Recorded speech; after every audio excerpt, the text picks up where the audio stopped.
दोस्तों, अगर आप पशुपालन शुरू करना चाहते हैं तो सबसे मुख्य सवाल ये रहता है कि आपको पैसे की जरूरत पड़ती है। यानी कोई नए सिरे से कोई भी किसान पशुपालन बिजनेस शुरू करता है तो उसके सामने एक सबसे बड़ा सवाल आता है कि इस बिजनेस को शुरू करने के लिए हम कम ब्याज पर और सब्सिडी पर लोन कैसे ले सकते हैं। तो आज के इस वीडियो में हम यही बताएंगे कि आपको सबसे कम ब्याज दर पर अच्छा लोन कहां से लिया जाएगा और इसकी ब्याज दर सबसे कम किस लोन की होगी और सब्सिडी का फायदा कैसे ले सकते हैं। तो सबसे पहले हमें यह समझना होगा कि आपके ऋण की जरूरतें क्या है, यानी आप किस प्रकार के पशुपालन के लिए लोन ले रहे हैं। क्या आप दूध उत्पादन के लिए लोन ले रहे हैं जिसमें गाय भैंस का लोन ले सकते हैं, या फिर आप मांस उत्पादन के लिए लोन ले रहे हैं जिसमें भेड़ बकरी का लोन ले सकते हैं। आपकी जरूरत के अनुसार आप कौन सा लोन ले रहे हैं, इन चार में से एक आपका लोन हो सकता है। चाहे आप गाय भैंस पर लोन लीजिए या फिर भेड़ बकरी पर, या फिर तीसरा है मुर्गी पालन पर। इन तीन प्रकार के लोन आपको मार्केट में पशुपालन के लिए लिए जाते हैं। लेकिन आज के इस वीडियो में आपको पशुपालन के लिए 5 ऐसी बेस्ट लोन स्कीम के बारे में बताएंगे जहां पर आपको कितनी ब्याज दर मिलेगी, कितना आपको टाइमिंग दिया जाएगा और कितना लोन के लिए आपको वापस आपको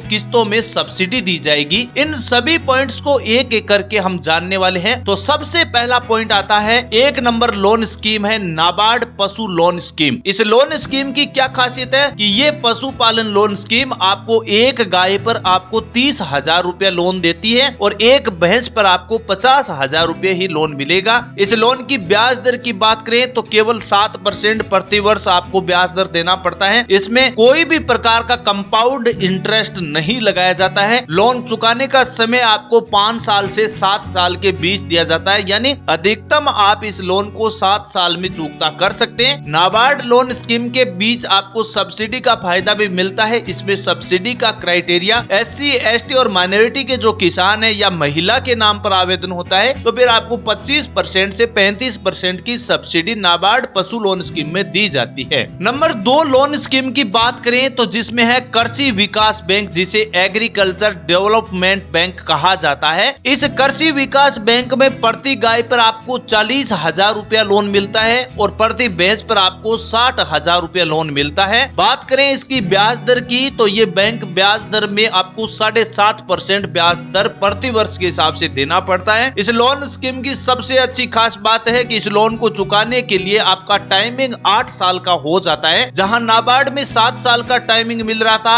और इस कृषि विकास बैंक में आपको 8 साल का टाइमिंग दिया जाता है। सरकारी बैंक के अनुसार इस कृषि विकास बैंक में आपको 25% की सब्सिडी भी मिलती है और कुछ राज्यों में ये सब्सिडी 35% भी होती है। अब आप हमें कमेंट करके ये जरूर बताना कि आप कौन से राज्य से इस वीडियो को देख रहे हैं, ताकि आपके राज्य में कितनी सब्सिडी पशुपालन पर दी जा रही है कृषि विकास बैंक की ओर से। अब नंबर 3 है जो पशुपालन लोन स्कीम की सबसे बेस्ट स्कीम मानी जाती है, जिसे कहा जाता है सहकारी बैंक, जिसे कॉर्पोरेटिव पशुधन विकास बैंक कहा जाता है। यहाँ पर किसान को अधिकतम 1 लाख रुपए का ही लोन मिलता है। अब चाहे इस लोन से आप चाहे गाय खरीदे या भैंस खरीदे या बकरी खरीदे या कोई मुर्गी पालन करे, इनमें आपको केवल अधिकतम 1 लाख रुपए का ही लोन मिलेगा। इससे ज्यादा का लोन लेना है तो आप कृषि विकास बैंक या नाबार्ड बैंक को चुन सकते हैं। सहकारी बैंक से कोई भी किसान लोन लेना चाहते हैं तो केवल आपको 1 लाख रुपए का ही लोन मिलेगा। बात करें इस सहकारी बैंक की ब्याज दर की तो केवल आपको 6% इंटरेस्ट रेट पर आपको ये लोन दिया जा रहा है और टाइमिंग आपका 5 साल का ही रहेगा, यानी जितनी कम ब्याज दर होगी उसका टाइमिंग कम कर दिया जाता है। इसलिए आप 5 साल में ये लोन चुकता कर सकते हैं और सस्ती ब्याज दर पर लोन चाहिए तो आप सहकारी बैंक से लोन ले सकते हैं। इस लोन में आपको एक नेगेटिव पॉइंट ये देखने को मिलता है कि आपको सब्सिडी सहकारी बैंक में नहीं मिलती है, यानी सबके लिए समान रूप से ये लोन मिल रहा है। सहकारी बैंक में आपको कॉर्पोरेटिव बैंक में कोई भी प्रकार की सब्सिडी नहीं मिलती है, इसलिए ये बैंक आपके लिए कम ब्याज दर पर लोन प्रोवाइड कराती है। और नंबर 4 जो पशु लोन स्कीम है जिसमें है मुद्रा लोन स्कीम, यानी मुद्रा लोन स्कीम भारत की सबसे बड़ी लोन उपलब्ध करवाने वाली स्कीम है। इस लोन स्कीम में आप अधिकतम 10 लाख रुपए तक का लोन ले सकते हैं। दोस्तों, अगर आपको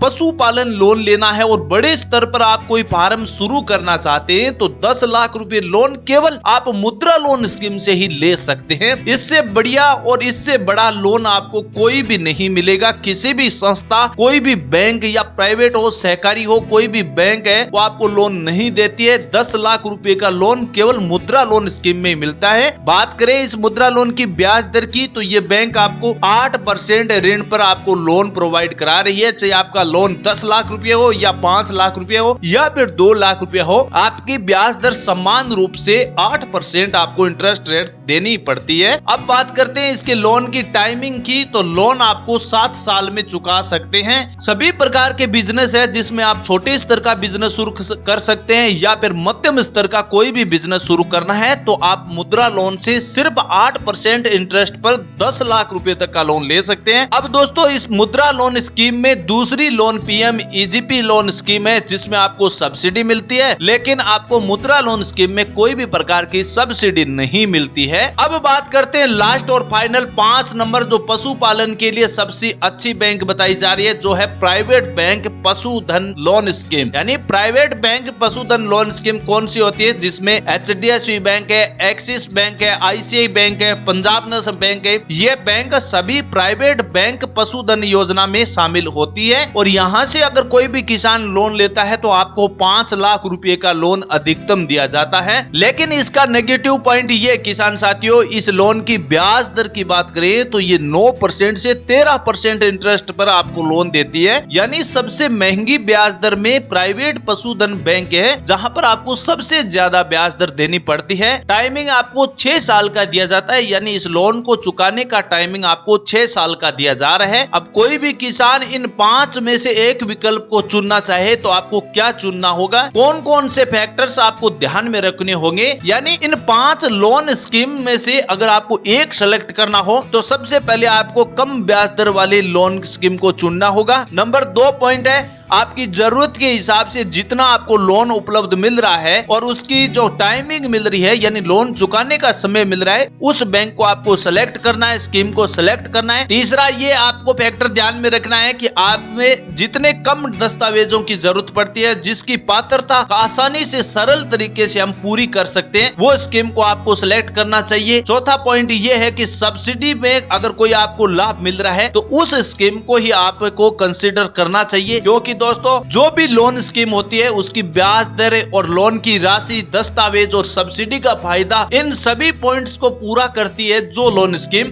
उसको आपको सेलेक्ट करना है। अब अगर आप इन सब्सिडी और ब्याज दर और राशि जितने भी डॉक्यूमेंट की इन सभी में से एक को सेलेक्ट करना होता है तो सबसे बेस्ट मेरे हिसाब से नाबार्ड लोन स्कीम है, जहां आपको सब्सिडी का फायदा मिलता है और कम ब्याज दर पर प्रति पशुओं के हिसाब से आपको लोन उपलब्ध हो रहा है। इसमें आपको सब्सिडी का फायदा भी अलग से मिल रहा है, जो 35% तक सब्सिडी मिल सकती है। तो मेरे हिसाब से आपको कंसीडर करना है तो नाबार्ड लोन पशुधन स्कीम के अंतर्गत आप अपना अप्लाई प्रोसेस कर सकते हैं और आपको इन सभी फैक्टर्स को जानकर ही आपको इस लोन स्कीम का फायदा उठाना चाहिए। तो दोस्तों सही विकल्प चुनने के लिए आप पशुधन व्यवसाय के लिए आपके लिए बहुत ही महत्वपूर्ण है। सही लोन लेने के लिए आप अपने व्यवसाय को एक नई ऊंचाइयों तक ले जा सकते हैं, इसलिए अच्छे से सोच समझ कर लेना आपके लिए बहुत ही जरूरी है। अगर आपके मन में कोई भी सवाल है तो नीचे कमेंट बॉक्स में जरूर बताइए। वीडियो को लाइक और सब्सक्राइब करना बिल्कुल ना भूले दोस्तों, क्योंकि ऐसे वीडियो बड़ी मेहनत और शिद्दत के साथ बनाए जाते हैं, इसलिए केवल आपके वीडियो के लाइक और सब्सक्राइब और शेयर करने से हमें बहुत बड़ा मोटिवेशन मिलता है। ऐसी लेटेस्ट और नई जानकारी उम्मीद के साथ किसान भाइयों के बीच फिर हाजिर होंगे। तब तक के लिए मेरे सभी किसान साथियों को जय हिंद, जय भारत।